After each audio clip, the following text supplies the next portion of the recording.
The grand hall of the Galactic Federation's diplomatic space station glittered with the combined light of 1,000 stars. Through the massive viewports that lined the hall, distant galaxies could be seen stretching into infinity, a constant reminder to all delegates of the vastness they represented. The hall itself was a marvel of interspecies architecture, designed to accommodate the various biological needs of dozens of sentient races. Temperature-controlled zones, varying gravity wells, and specialized atmospheric bubbles ensured the comfort of all attendees. Dr. Elizabeth Riker straightened her crisp blue Earth Diplomatic Corps uniform and checked her data tablet one final time. Her presentation on Earth's breakthrough in faster-than-light travel technology was scheduled to begin in exactly 7 minutes. After years of research, countless failed experiments, and one particularly devastating laboratory explosion that had nearly cost her an arm, she was finally ready to present her findings to the Galactic Council. "You look nervous," observed Dr. Alexander Yu, sliding into the seat beside her. His calm demeanor had always been a counterbalance to Elizabeth's more passionate approach. "Remember, this is just science. The data speaks for itself." Elizabeth smiled tightly. "It's not the science I'm worried about, Alex. It's the politics." She nodded subtly toward the Zorath delegation seated across the chamber. The Zorathians were impossible to miss. Tall, willowy beings with iridescent skin that shifted colors with their emotions. They moved with a natural grace that made other species seem clumsy by comparison. Their ambassador, Talia Valera, sat regally at the center of their delegation. Her skin currently pulsed a confident gold, and her 4 eyes, arranged in a diamond pattern on her face, surveyed the room with barely concealed disdain.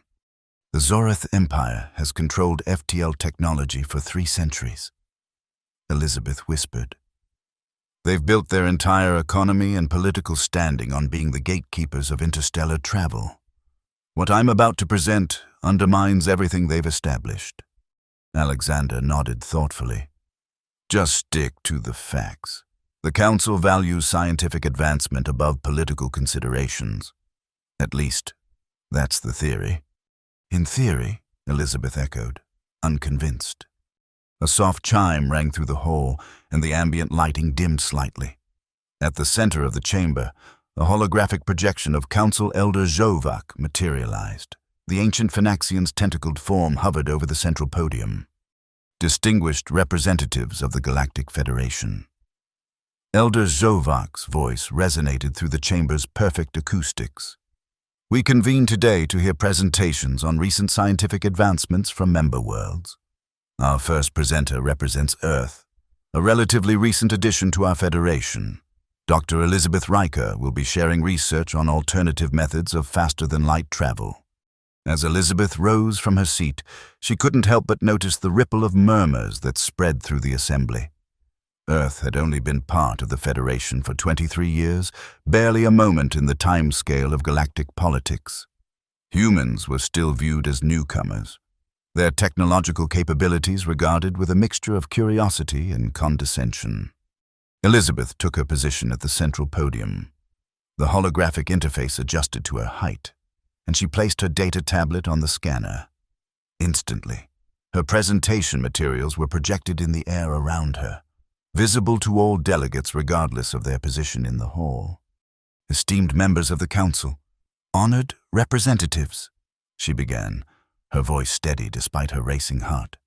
"For centuries, the Zorath Empire's monopoly on efficient, faster-than-light travel has connected our worlds and facilitated the growth of our shared civilization. Their Einstein-Rosen bridge technology has been the foundation upon which our interstellar community has flourished." She paused, noting with satisfaction that Ambassador Valera's skin had taken on a pleased lavender hue at this acknowledgement. "However," Elizabeth continued, "as our understanding of quantum mechanics has evolved, Earth scientists have discovered an alternative approach to FTL travel, one that does not rely on the creation and stabilization of artificial wormholes." The holographic display shifted to show a complex mathematical model. "We call it quantum slipstream technology. Rather than punching holes through space-time, QST allows a vessel to phase slightly out of normal space, reducing its mass to near zero and enabling it to travel at speeds previously thought impossible. The murmuring in the hall grew louder. Elizabeth pressed on, displaying test results, energy consumption comparisons, and safety protocols. In our controlled tests, QST has shown a 37% increase in efficiency over current wormhole generators, with a 58% reduction in exotic matter requirements. By now, Ambassador Valera's skin had shifted to an angry crimson. The Zorathian delegation was engaged in heated whispers, their translator devices barely keeping up with their rapid exchanges. Furthermore, Elizabeth said, bringing up the final slide of her presentation, Earth is prepared to share this technology with all Federation members, in accordance with the scientific exchange protocols established at the Treaty of Proxima Centauri. The hall erupted. Some delegates applauded, others shouted questions, and a few seemed genuinely shocked. The Zorath delegation sat in stony silence, their skin collectively pulsing between deep red and black. Elder Zhovak raised several tentacles, calling for order. We will now entertain questions and comments regarding Dr. Riker's presentation. Ambassador Valera, the Council recognizes the Zorath Empire's particular interest in this matter. Would you care to speak first? Ambassador Valera rose with fluid grace. Her 4 eyes fixed on Elizabeth with an intensity that made the human scientist involuntarily take a step back. This presentation, Valera began, her melodious voice carrying an unmistakable edge, is nothing short of scientific fraud. The equations presented are fundamentally flawed, and the claimed efficiency gains are mathematically impossible according to established quantum principles. Elizabeth felt her face flush with anger, but she maintained her composure. Ambassador, with all due respect, our findings have been peer-reviewed by scientists from 3 Federation worlds. The principles, 3 minor worlds with limited understanding of true FTL physics. Valera interrupted dismissively. Humanity has been part of interstellar society for barely 2 decades. The notion that you could surpass 3 centuries of Zorathian quantum engineering is not merely unlikely. It is insulting. Science doesn't care about seniority. Ambassador, Elizabeth replied coolly. The data speaks for itself. If you have specific objections to our methodology, I'd be happy to address them. Valera's skin rippled with patches of black and red. Your methodology? Let us speak plainly. Dr. Riker, Earth is attempting to undermine the Zorath Empire's position within the Federation. This breakthrough is nothing more than a political maneuver disguised as science. That's not true, Elizabeth protested, her professional demeanor starting to crack. This research has been ongoing for 15 years, long before any political considerations were even on the table. 15 years? Valera repeated with a dismissive flick of her slender fingers. My great-grandmother was pioneering quantum tunnel stability when your ancestors were still burning fossil fuels and fighting primitive wars over patches of dirt. Alexander Yu rose from his seat, speaking for the first time. Ambassador, may I remind you that the scientific exchange protocols specifically prohibit ad hominem attacks during council presentations. If you have technical objections, please state them directly. Valera's upper eyes narrowed at Alexander, while her lower eyes remained fixed on Elizabeth. Very well. Display equation 17 from the Earth presentation. The holographic display shifted to show a complex formula dealing with quantum field manipulation. This equation, Valera stated, pointing with a long, elegant finger, contradicts the 6th law of transdimensional physics as established by the renowned physicist Zor Lathel over 2 centuries ago. Elizabeth's confidence returned. This was her territory. Actually, Ambassador, it doesn't contradict the 6th law at all. If you look carefully, you'll see that we're not claiming to overcome the quantum friction coefficient. We're bypassing it entirely by shifting the vessel to a parallel phase state where the coefficient is naturally lower. Impossible. Valera scoffed. Phase state shifting requires energy levels that would tear apart any physical vessel. That was true until we developed a new composite material that can withstand the quantum stresses involved. Elizabeth responded, bringing up data on the new hull material. We call it neographene.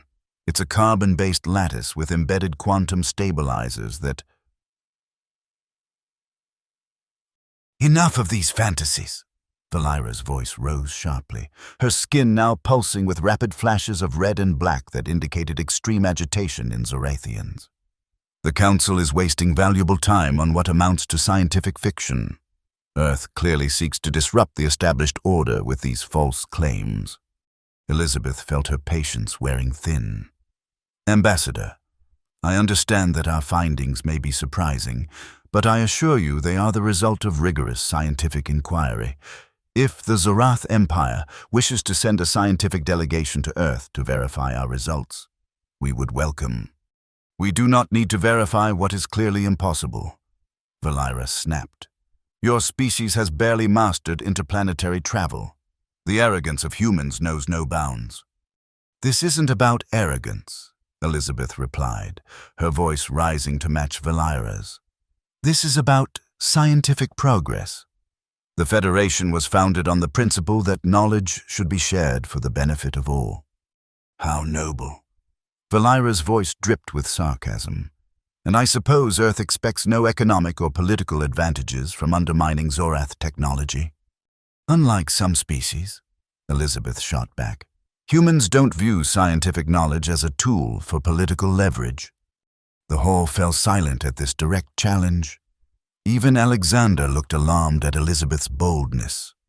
Valera's skin now pulsed a solid, dangerous black. She moved toward the central podium with predatory grace, her 4 eyes fixed unblinkingly on Elizabeth. You dare, she hissed, her translator device barely able to convey the venom in her voice. You dare to impugn the honor of the Zorath Empire. Your primitive species was killing each other with nuclear weapons while we were establishing the very foundations of this federation. Elder Jovak intervened, his tentacles waving in the Phynaxian gesture for calm. Ambassador Valera, Dr. Riker, please remember the protocols of council discourse. But Valera was beyond diplomatic niceties now. She stood directly before Elizabeth, towering over the human by nearly a foot. Retract your claims and your insults, Earth scientist, or face the consequences. Elizabeth stood her ground, looking up at the irate ambassador without flinching. I will not retract scientific truth because it inconveniences your empire's monopoly. Ambassador, the data is valid, and Earth will share this technology with the Federation as is our right under the treaties we've all signed. What happened next occurred so quickly that the Council security systems didn't have time to activate. Ambassador Valera's hand moved in a blur, connecting with Elizabeth's cheek with a sharp crack that echoed throughout the suddenly silent hall. The slap sent Elizabeth staggering backward, more from shock than from force. Her hand went to her cheek, which stung from the impact. For a moment, no one moved or spoke. The attack of one delegate upon another during a formal council session was unprecedented in recent memory. Valera stood with her hand still raised, her skin now a solid, midnight black, a color no human in the Federation had ever reported seeing on a Zorathian. Her breathing was rapid, her 4 eyes wide with what appeared to be a mixture of rage and shock at her own actions. Elder Jovak was the first to break the stunned silence. Security protocols. Activate. Ambassador Valera, you have committed a grave violation of Council law. Physical assault during formal proceedings is explicitly forbidden by the Charter of Federation Rights. Security fields shimmered into existence, creating a barrier between Elizabeth and Valera. Medical drones descended from concealed compartments in the ceiling, hovering near Elizabeth to assess any injuries. Alexander was instantly at Elizabeth's side, his face a mask of concern. Are you all right? Elizabeth barely heard him. Her mind was racing, processing not just the physical assault, but its implications. This wasn't just a slap. It was a diplomatic incident of the highest order. And it had happened in front of the entire council, broadcast live to hundreds of worlds across the Federation. "I'm fine," she said automatically, waving away the medical drones, her eyes locked with Valera's across the security field. In that moment, something shifted in Elizabeth, a scientist's curiosity replaced by a diplomat's calculation. "Elder Zovak," she said, her voice ringing clearly through the hall, "I formally request that this incident be recorded in the official proceedings as an unprovoked physical assault by the Zorath ambassador upon an Earth diplomat during a scientific presentation." "So noted," the elder replied gravely. "Ambassador Valera, you will be escorted to your quarters pending a formal review of this incident by the Council of Elders." "This is outrageous," Valera hissed, though her skin had begun to shift from black to a mottled gray that suggested uncertainty. "The human provoked me with her insults and her lies. The recording will show otherwise," Elizabeth replied calmly. "And now, if you'll excuse me, I need to inform Earth's government of this diplomatic breach." As security personnel moved to escort Valera from the chamber, the Zorathian ambassador fixed Elizabeth with all four of her eyes. "This isn't over. Human, your world has made a grave mistake today." Elizabeth met her gaze steadily. "No, Ambassador. You're the one who made the mistake, and I suspect you'll soon discover just how serious it was. The Earth Embassy on the Federation space station was a modest affair compared to the grand halls maintained by older member worlds. Still, it reflected humanity's growing confidence in interstellar affairs, with its clean lines and functional elegance. The central communication chamber was secured against all known forms of surveillance, making it the only place where Elizabeth and Alexander could speak freely with Earth's leadership. The holographic projections of Admiral Helena Chen, Earth Defense Force Commander, and Director Marcus Wong of the Diplomatic Corps shimmered into existence before them. Both wore expressions of grave concern. "We've reviewed the recording of the incident," Director Wong began without preamble. "Are you certain you're uninjured?" Dr. Riker. "Yes, Director," Elizabeth assured him, though she could still feel a slight sting where Valera's hand had connected. It was more shocking than harmful. "Shocking is an understatement," Admiral Chen interjected, her holographic form pacing the limited space of the projection field. "A physical assault on an Earth diplomat during a formal council session. This goes beyond a mere diplomatic incident." Alexander stepped forward. "If I may, Admiral, Director, while the assault is certainly serious, we should focus on the scientific presentation as well. Dr. Riker's research represents a significant breakthrough that could fundamentally alter Earth's standing in the Federation. We're aware of the implications." Director Wong nodded. "The Science Ministry has already confirmed the validity of your findings. Dr. Riker, under normal circumstances, this would be cause for celebration.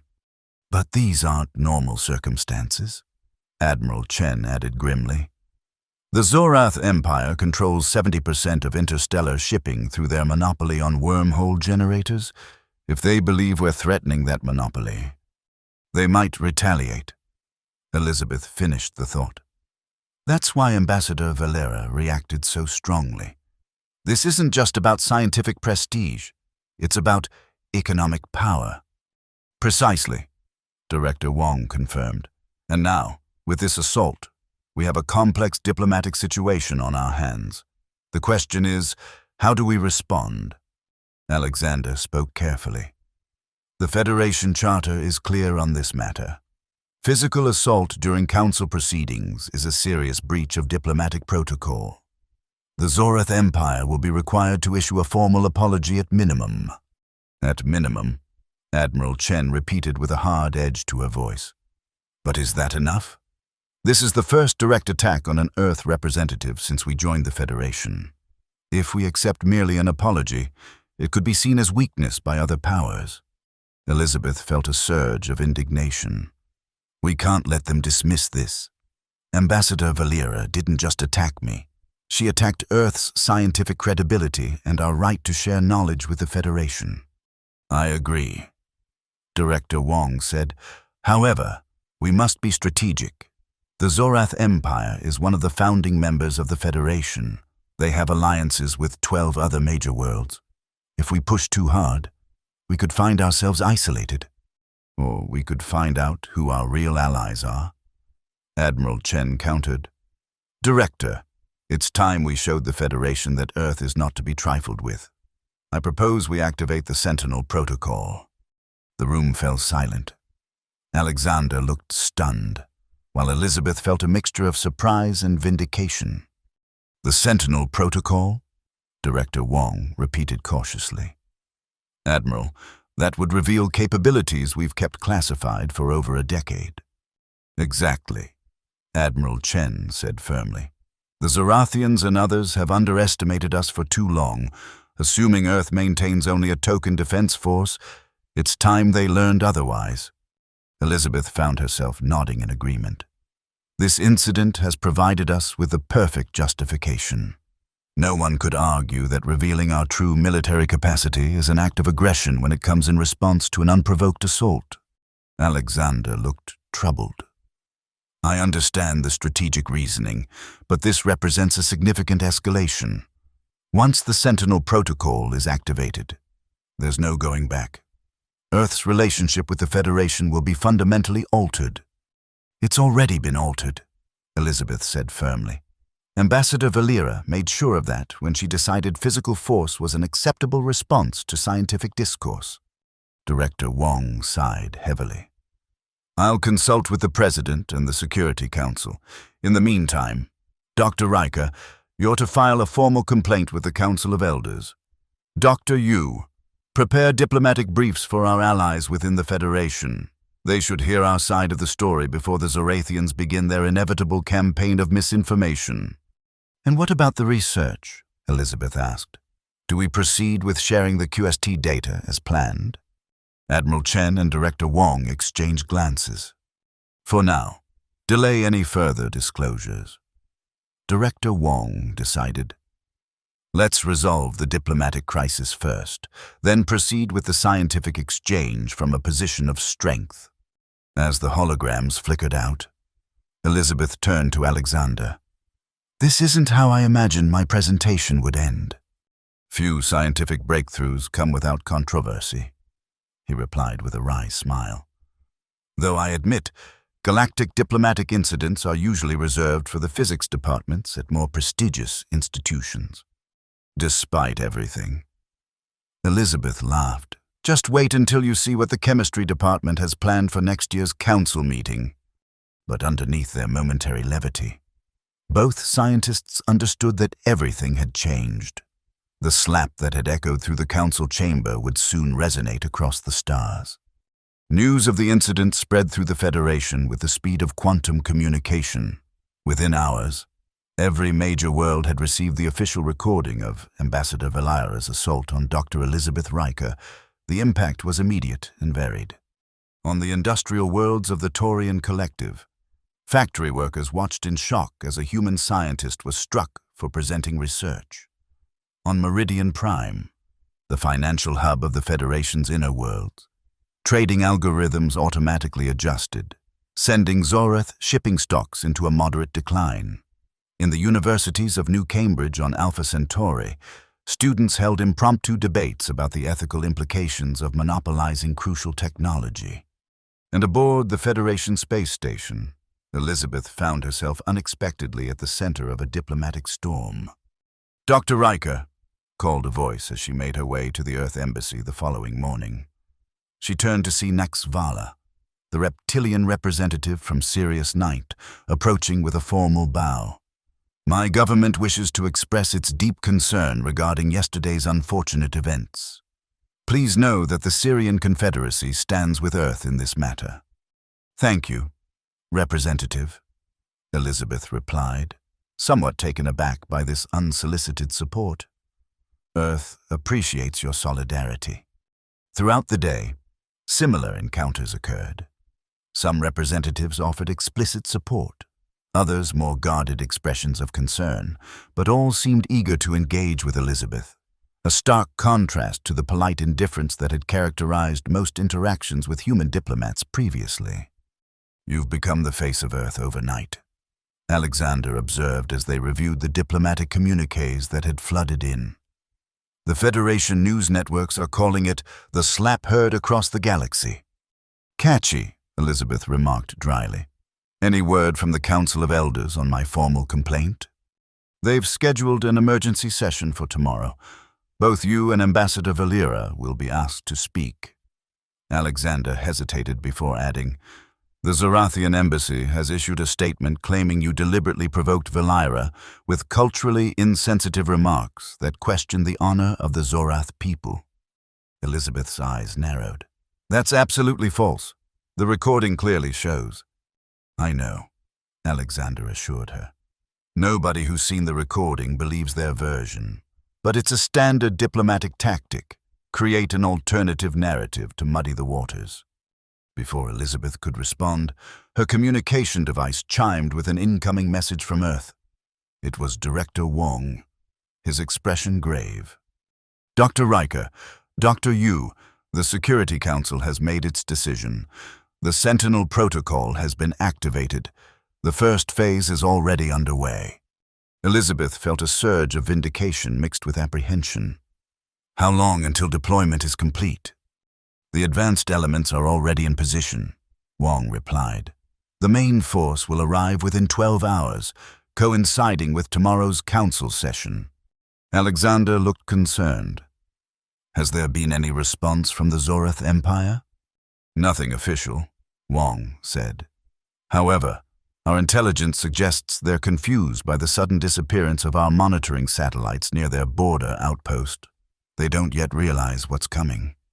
After Wong signed off, Alexander turned to Elizabeth, his expression troubled. "We're crossing a threshold here, Elizabeth. Once the Federation sees what we've been hiding all these years, they'll finally understand that humanity deserves respect." Elizabeth finished firmly. "I didn't ask for this confrontation, Alex, but since it's been forced upon us, I'm not going to shy away from it." Alexander studied her for a long moment. "Just remember that there's a difference between earning respect and inspiring fear. One builds alliances, the other creates enemies." The following day, the Grand Hall was filled beyond capacity. Representatives from every Federation world had gathered for the emergency session, along with a host of observers, analysts, and media correspondents. The atmosphere crackled with tension and anticipation. Elizabeth sat with the Earth delegation, acutely aware of the stares and whispers directed her way.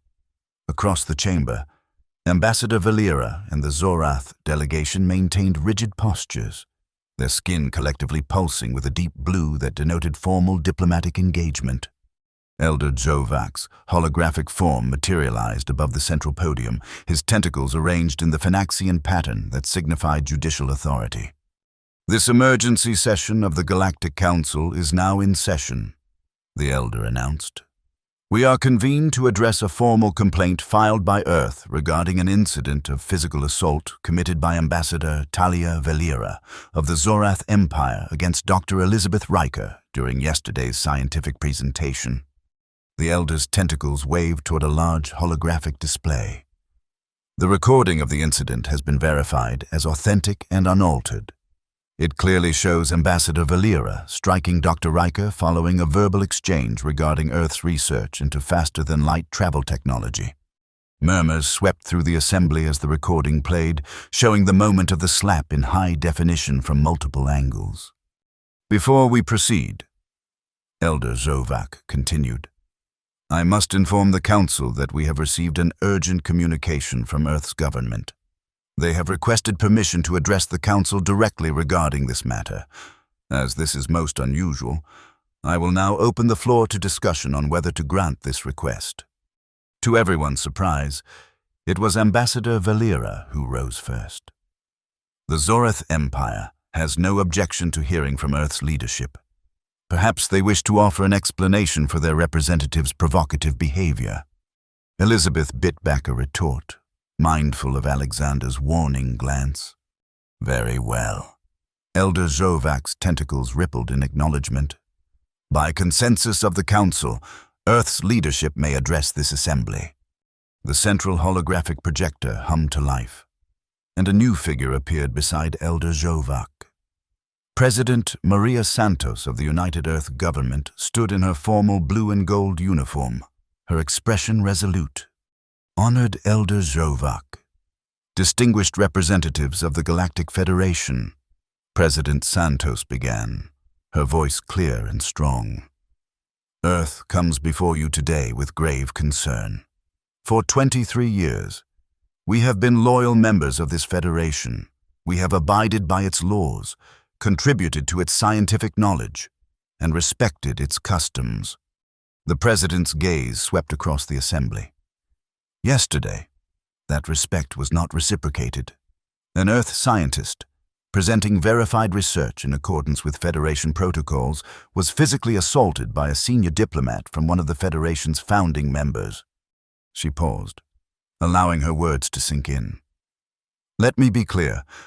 Earth considers this not merely an attack on Dr. Elizabeth Riker, but an attack on the principles of scientific discourse and diplomatic integrity that form the foundation of this federation. Ambassador Valera rose again, her skin flashing with irritation.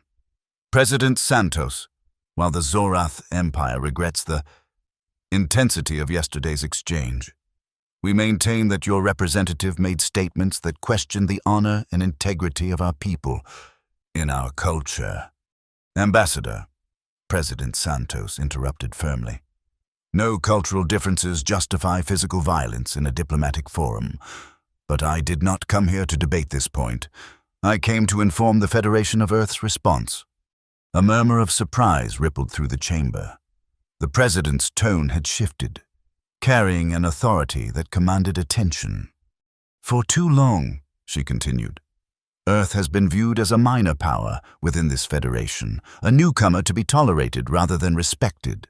We accepted this perception, choosing to focus on scientific and cultural integration rather than asserting our full capabilities. Elizabeth felt a tingle of anticipation. This was it, the moment when everything would change. That ends today, President Santos declared.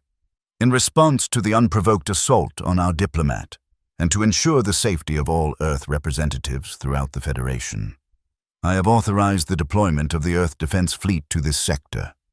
The chamber erupted in confused chatter. Ambassador Valera's skin flashed with surprise, then disbelief. Earth Defense Fleet? She repeated skeptically. Earth maintains only a small contingent of patrol vessels for its local space. Surely you don't expect... She was interrupted by an aide who rushed to her side, whispering urgently in her ear.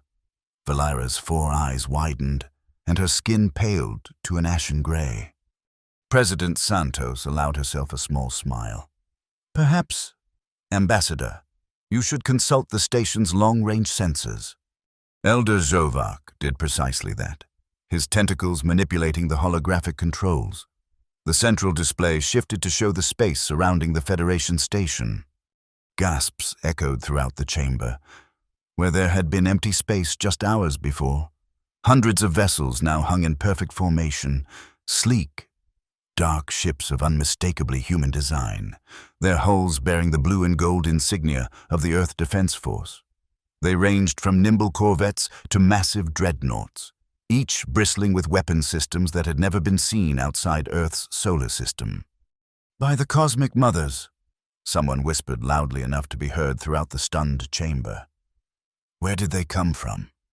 Allow me to introduce the first fleet of the Earth Defense Force, President Santos said calmly. 276 vessels crewed by 50,000 of Earth's finest. And this, representatives of the Federation, is merely one of 5 such fleets that Earth maintains. The silence in the chamber was absolute now. Every representative stared at the display in shock or disbelief. For the past 15 years, the President continued, Earth has been developing its defensive capabilities in parallel with our scientific research. We chose not to publicize these developments, preferring to be judged on our contributions to knowledge and culture rather than our military might. Her expression hardened slightly. However, yesterday's incident has demonstrated that some members of this Federation respect only power. So be it. Let it be known that Earth is fully capable of defending its interests and its people. Ambassador Valera had recovered enough to find her voice. This is an act of aggression. Bringing a war fleet to the heart of the Federation without prior notification violates a dozen treaties. On the contrary, Ambassador, President Santos replied smoothly. The Federation Charter explicitly permits member worlds to deploy defensive forces in response to attacks on their representatives. I believe the exact wording is proportionate measures to ensure the safety and dignity of diplomatic personnel. We are simply exercising that right. Elder Jovac's tentacles were waving in agitation. President Santos, while Earth's right to protection is not in question, the scale of this deployment is unprecedented, as was the public assault on our diplomat, Santos countered. However, let me be absolutely clear, Earth has no aggressive intentions. Our fleet is here solely to ensure that such an incident never occurs again, and to emphasize that Earth expects to be treated as an equal partner in this Federation. She turned her gaze directly to Ambassador Valera. We seek only two things: a formal, public apology from the Zorath Empire for yesterday's assault, and assurances that Earth's scientific contributions will be evaluated on their merits rather than dismissed due to political considerations. The Zorathian ambassador was trapped, and she knew it. With Earth's unexpected show of force and the undeniable evidence of her assault, she had no diplomatic maneuver available except capitulation. The Zorath Empire, Valera began, her voice strained, her skin cycling through colors that indicated extreme distress. Regrets the unfortunate physical contact that occurred during yesterday's proceedings. I extend a formal apology to Dr. Elizabeth Riker and to Earth. President Santos nodded. And regarding Earth's scientific research? Valera's four eyes blinked in rapid succession. The Zorath Empire recognizes Earth's right to present its scientific findings to the Federation and welcomes the opportunity for collaborative verification of the results. Excellent, President Santos said with satisfaction. Elder Jovac, representatives of the Federation, Earth considers this matter resolved. Our fleet will remain in Federation space for a standard week to ensure the safety of our delegation, after which most vessels will return to Earth territory, leaving only a normal diplomatic escort. She turned back to Valera. Ambassador, we look forward to working with Zorath scientists to advance our mutual understanding of faster-than-light technology. Perhaps together, we can achieve breakthroughs that neither of our worlds could manage alone. With that diplomatic flourish, President Santos's hologram flickered out, leaving the council chamber in stunned silence. Elizabeth caught Alexander's eye and saw in his expression the same realization that was dawning on her. In the span of 24 hours, Earth's position within the Federation had been fundamentally transformed. What had begun with a slap had ended with humanity's emergence as a major power in galactic politics. The weeks that followed were a whirlwind of diplomatic meetings, scientific conferences, and media appearances. Earth's dramatic revelation of its military capabilities had sent shockwaves through the Federation, prompting reassessments of alliances, trade agreements, and power dynamics that had remained stable for centuries. Elizabeth found herself thrust into the center of it all, not only as the catalyst for these changes, but as the lead scientist in the newly established Joint Quantum Propulsion Initiative, a collaborative research program that included scientists from Earth, the Zorath Empire, and 12 other Federation worlds. I never imagined I'd be working alongside Zorathian quantum physicists, she remarked to Alexander as they prepared for yet another high-level meeting, especially not after being slapped by their ambassador. Politics makes for strange laboratory partners, Alexander replied with a wry smile. Though I notice Ambassador Valera has been conspicuously absent from recent diplomatic functions. Reassigned to a minor outpost in the Outer Rim, from what I hear, Elizabeth said, unable to completely suppress a note of satisfaction. Apparently, the Zorath Emperor was not pleased with how she handled the situation. Alexander nodded thoughtfully. It's remarkable how quickly things have changed. A month ago, most Federation species viewed humans as technological novices who had lucked their way into interstellar travel. Now they're scrambling to establish closer relations with Earth. Fear is a powerful motivator, Elizabeth observed. Is that what we wanted? Alexander asked quietly. To be feared rather than respected. Elizabeth considered this as they walked through the corridors of the Federation station. She noticed how other representatives now moved aside respectfully as they passed, offering formal greetings where once they might have barely acknowledged human diplomats. I think what we wanted was equality, she finally answered. Unfortunately, history suggests that real equality rarely comes without the capacity to defend it. Their conversation was interrupted by the appearance of Counselor Tavaro of the Andromeda Alliance, an influential coalition of worlds from the neighboring galaxy. Dr. Riker, Dr. Yu. The tall, crystalline being greeted them with a formal bow. The Andromeda Alliance wishes to express its interest in participating in your joint quantum propulsion initiative. Our scientists have been most impressed by your preliminary findings. We would welcome Andromedan participation. Counselor, Elizabeth replied diplomatically. I'll forward the formal protocols to your scientific ministry immediately. As Tavaro departed, Alexander gave Elizabeth a meaningful look. Another major power seeking collaboration with Earth. That makes 23 worlds in the past week alone. The science is compelling, Elizabeth said modestly.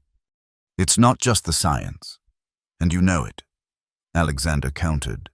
It's the fleet that's still patrolling the borders of our solar system, the one that appeared out of nowhere and shocked the entire Federation. Elizabeth couldn't deny this. Perhaps. But does the motivation matter if the result advances scientific knowledge for everyone? I suppose not, Alexander conceded. But I can't help wondering what happens next. We've changed the balance of power in the Federation. That kind of shift rarely occurs without consequences. His words proved prophetic sooner than either of them expected. That evening, as they attended a formal reception hosted by the Phynaxian delegation, an urgent communication came through on Elizabeth's secure channel. Dr. Riker. Admiral Chen's holographic form appeared before her in a private communication alcove. We've detected unusual activity along the borders of Zorath space.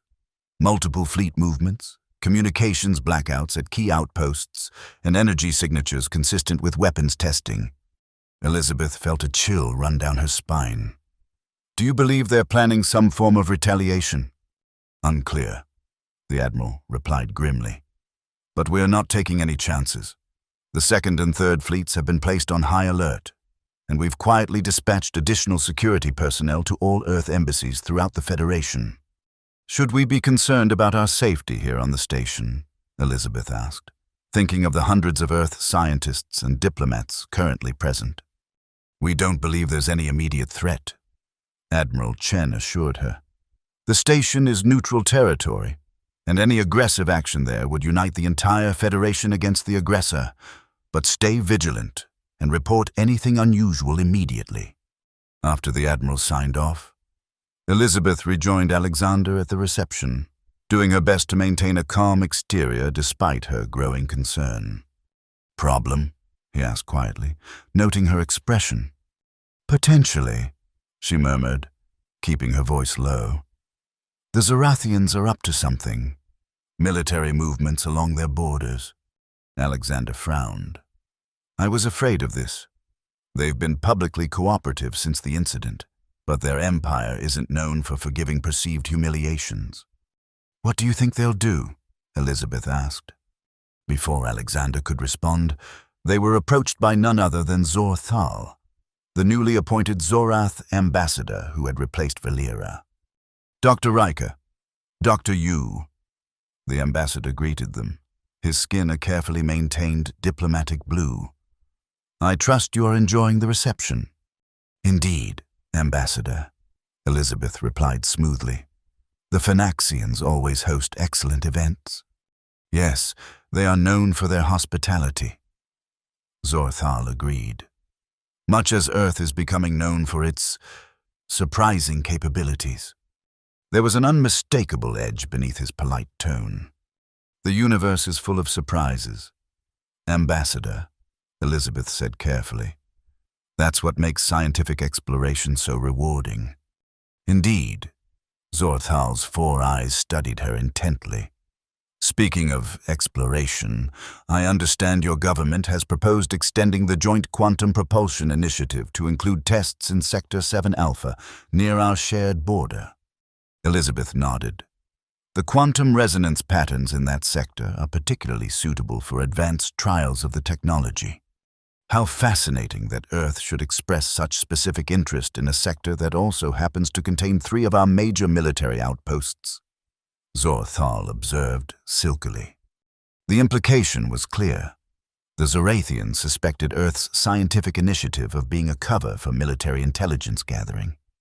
"Ambassador," Alexander interjected smoothly, "the test locations were selected based purely on scientific criteria. If your government has concerns about the proximity to sensitive installations, we would be happy to propose alternative locations." Zortal's skin rippled briefly with a pattern that suggested skepticism, but his diplomatic training quickly reasserted itself. "That won't be necessary. Dr. Yu, the Zorath Empire has nothing to hide. We simply find the coincidence noteworthy." With a formal bow that didn't quite mask his suspicion, the ambassador moved on to greet other dignitaries. "That was pointed," Alexander murmured once Zorthal was out of earshot. "And concerning," Elizabeth added. "They clearly believe we're using the research initiative as a cover for military operations." "Are we?" Alexander asked bluntly. Elizabeth looked at him in surprise. "Not to my knowledge. The test locations really were selected based on quantum resonance patterns. But you can't deny those patterns happen to align perfectly with strategic intelligence gathering opportunities," Alexander pointed out. Elizabeth sighed. "The universe doesn't arrange its quantum physics for our political convenience. Alex, if the best place to test the technology happens to be near Zorath military installations, that's not our fault. Try telling that to an empire that's just had its military supremacy and technological monopoly challenged in the span of a single week," Alexander replied grimly. The tension between Earth and the Zorath Empire continued to simmer beneath the surface of official cooperation over the following days. While scientists from both worlds worked together on the Joint Quantum Propulsion Initiative, military vessels maintained careful distances in shared space, and diplomatic communications became increasingly formal and guarded. Then, exactly 1 month after the slap that had changed everything, the situation erupted again, this time with potentially galaxy-altering consequences. Elizabeth was in the main laboratory of the research station when the emergency alert sounded. The holographic displays automatically switched to the Federation Emergency Broadcast Channel, showing Elder Jovak's tentacled form pulsing with the Phynaxian equivalent of extreme agitation. "Attention, all Federation worlds and representatives," the Elder announced. "We have received reports of a military engagement between Earth and Zorath vessels in the neutral zone of Sector 7 Alpha. Both sides claim the other initiated hostile action. The Council of Elders calls for immediate cessation of all military operations and, Elizabeth didn't wait to hear more. She rushed from the laboratory, nearly colliding with Alexander in the corridor. "Have you heard?" she gasped. "Just now," he confirmed, his face grim. "Director Wong has called an emergency meeting at the Earth Embassy. We need to get there immediately." They arrived to find the embassy in controlled chaos. Staff members rushed between communication stations. Security personnel checked and rechecked the building's defensive systems. And in the central command room, Director Wong was engaged in an intense discussion with Admiral Chen's holographic projection. Absolutely certain it was an unprovoked attack. the Admiral was saying as Elizabeth and Alexander entered. Our research vessel was conducting scheduled tests of the QST drive when 3 Zorath warships decloaked and opened fire without warning. Casualties?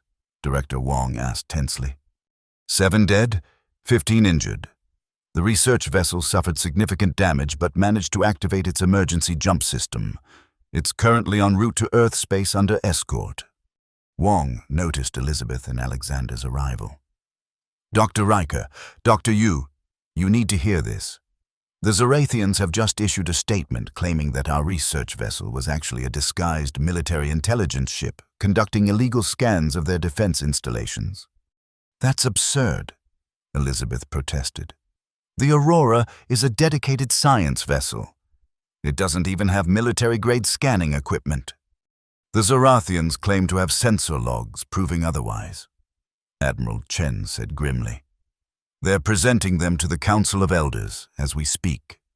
Falsified logs, Wong muttered. It has to be. Agreed, Chen nodded. But it creates a diplomatic quagmire. If they can sow enough doubt about our intentions, they might justify their attack in the eyes of the Federation.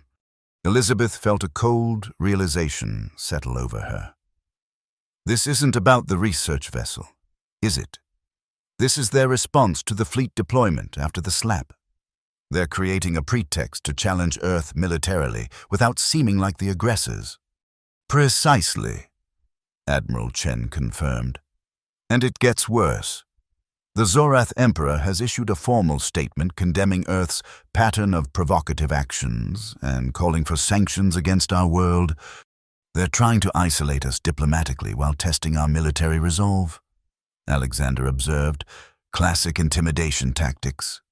Director Wong nodded grimly. The question is, how do we respond? All eyes turned to Admiral Chen's hologram. The 2nd and 5th fleets are already moving to secure our borders. I've ordered the 4th Fleet to Sector 7 Alpha to conduct search and rescue operations for any survivors or debris from the attack. And if they encounter Zorath forces? Wong asked. They have authorization to defend themselves, Chen replied firmly. But they will not fire first. Elizabeth looked from Wong to Chen, suddenly aware that she was witnessing a moment that might well be recorded in future history texts as the beginning of the First Federation War. And it had all started with her presentation and that fateful slap. There has to be another way, she said urgently. If this escalates into a full military confrontation, it won't just be Earth and the Zorath Empire affected. The entire Federation could fracture. What do you suggest, Dr. Riker? Chen asked. Not unkindly. Elizabeth thought rapidly. The Joint Quantum Propulsion Initiative.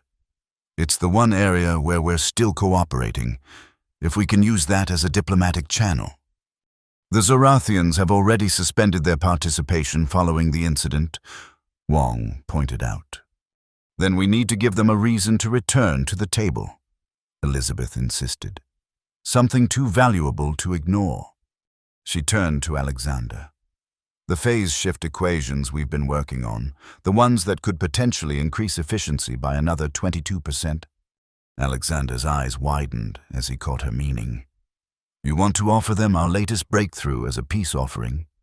Not give it away, Elizabeth clarified, but use it as bait to get them back to negotiations. Once we're talking about science again, we can work toward diffusing the military situation. Admiral Chen looked skeptical. Dr. Riker, while I appreciate your faith in scientific diplomacy, the Zorath Empire has just attacked an Earth vessel, killing 7 of our people. The political pressure for a military response is enormous. And a military response is exactly what they're expecting, Elizabeth countered. It's what they've prepared for. What if we surprised them with something else entirely? Director Wong stroked his chin thoughtfully. It's unorthodox, but that might work in our favor. The Zorathians pride themselves on their predictive strategies. An unexpected approach could throw them off balance. It's worth trying, Alexander added his support. At the very least, it buys us time to position our forces and gather more intelligence. After a moment's consideration, Admiral Chen nodded reluctantly. Very well. We'll pursue both tracks simultaneously. Military preparations will continue, but we'll also attempt Dr. Riker's diplomatic initiative. I'll need to address the Council of Elders directly, Elizabeth said, and we'll need to move quickly before the situation deteriorates further. 2 hours later, Elizabeth stood before the assembled council, the tension in the chamber so thick it seemed almost tangible. The Zorath delegation sat rigidly opposite the Earth representatives, their skin collectively pulsing with angry reds and blacks. Elder Zovak presided, his tentacles arranged in the formal pattern that denoted the gravity of the proceedings. The Council recognizes Dr. Elizabeth Riker of Earth, who has requested this emergency audience. Elizabeth stepped forward, acutely aware that her words in the next few minutes might determine whether peace prevailed or war erupted across the Federation. "Honored elders, distinguished representatives," she began, her voice clear and steady despite her racing heart. "I come before you not as a diplomat, not as a military strategist, but as a scientist. Because at its core, this crisis is not about politics or military power. It's about knowledge, and how we choose to share it." She deliberately avoided looking directly at the Zorath delegation. 1 month ago, I presented research that challenged established understandings of faster-than-light travel. That presentation led to an unfortunate incident, which in turn has spiraled into the dangerous situation we now face. Now she turned to face the Zorathians directly. "I propose a return to first principles. The Federation was founded on the belief that knowledge shared benefits all, while knowledge hoarded benefits none. In that spirit, I wish to share with the Council, and specifically with our Zorath colleagues, a new breakthrough in quantum slipstream technology that my team has achieved just this week." She activated her data tablet, and holographic equations appeared in the air before her. These phase shift calculations represent a potential 22% increase in efficiency over our previous models. They are the result of Earth research, but they build upon fundamental principles first established by Zorath scientists 3 centuries ago. Elizabeth could see the Zorath scientists in their delegation leaning forward despite themselves, their natural scientific curiosity momentarily overriding their political stance. "I offer these equations not as a concession, not as a bargaining chip, but as a reminder of what we can accomplish together that we could never achieve separately. Earth and the Zorath Empire have different approaches, different perspectives, different histories, but science transcends these differences." She took a deep breath before continuing. "I therefore propose an immediate cessation of military operations by both sides, and the establishment of a joint scientific commission to investigate the incident in Sector 7 Alpha. Let us determine together what actually occurred, based on evidence rather than accusations." The chamber was silent as the implications of her proposal sank in. It was Elder Zovak who spoke first. "The Council appreciates Earth's constructive approach to this crisis. Before we proceed, we invite the Zorath delegation to respond to this proposal." All eyes turned to Ambassador Zorthal, who rose with measured dignity, his skin now displaying a complex pattern of blues and purples that suggested internal conflict. "The Zorath Empire acknowledges the unexpected nature of Earth's proposal," he began carefully. "While we maintain that our military response was justified based on the activities of the Earth vessel, we are intrigued by the scientific data presented by Dr. Riker." He paused, seemingly receiving a communication through his translator device. After a moment, his skin shifted to a more definitive blue. "The Emperor has authorized me to accept the proposed cessation of military operations, contingent upon Earth's agreement to a joint investigation of the incident. Furthermore, the Zorath Empire would welcome the opportunity to collaborate on further development of the phase shift calculations presented here today." A collective exhalation seemed to sweep through the chamber as the immediate threat of war receded. Elizabeth caught Alexander's eye across the room and saw his slight nod of approval and relief. Elder Jovak's tentacles rippled with satisfaction. The Council endorses this agreement. A joint investigative team will be formed immediately, with equal representation from Earth, the Zorath Empire, and neutral Federation members. Until their findings are presented, all military forces will maintain a minimum distance of 1 light-year from the disputed sector. As the formal diplomatic language of the agreement was finalized, Elizabeth found herself reflecting on the extraordinary chain of events that had led to this moment.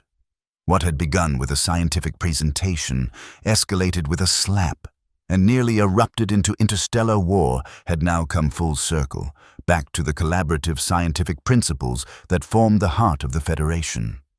3 months later, Elizabeth stood at the observation deck of the newly commissioned Joint Quantum Research Station, watching as vessels from a dozen Federation worlds maneuvered in the space beyond. Among them, Earth and Zorath ships conducted coordinated maneuvers, testing the new hybrid drive systems that combined the best elements of both worlds' technologies. "Quite a view," Alexander remarked, joining her at the viewport. Hard to believe that just a few months ago, those same ships might have been firing at each other. Elizabeth nodded thoughtfully. The joint investigation confirmed what we suspected. The attack was a deliberate provocation by a faction within the Zorath military that opposed cooperation with Earth. Fortunately, cooler heads prevailed. "Thanks in no small part to you," Alexander pointed out. "Your decision to share the phase shift equations changed the entire dynamic of the confrontation." "Science diplomacy," Elizabeth said with a small smile. "Sometimes the best way to diffuse a conflict is to remind everyone of the bigger picture." She turned from the viewport to face the bustling research center behind them, where scientists from Earth, the Zorath Empire, and 20 other Federation worlds worked side by side on the next generation of propulsion technology. "The real victory isn't the treaty or even the technology," she observed. "It's this: different species, different cultures, working together toward a common goal." Alexander followed her gaze, nodding in agreement. "And to think, it all started with a slap." "No," Elizabeth corrected him gently. "It started with an idea. The slap was just a bump in the road." As they walked together through the research station that represented the new era of cooperation, Elizabeth reflected that sometimes the path to understanding required confrontation. Earth had needed to reveal its strength before it could be accepted as an equal. The Zorath Empire had needed to face a challenge to its dominance before it could embrace true collaboration. And she, a scientist who had only wanted to share her research, had accidentally become the catalyst for a fundamental shift in the balance of galactic power. In the grand scheme of the universe, perhaps it wasn't such a bad accident after all.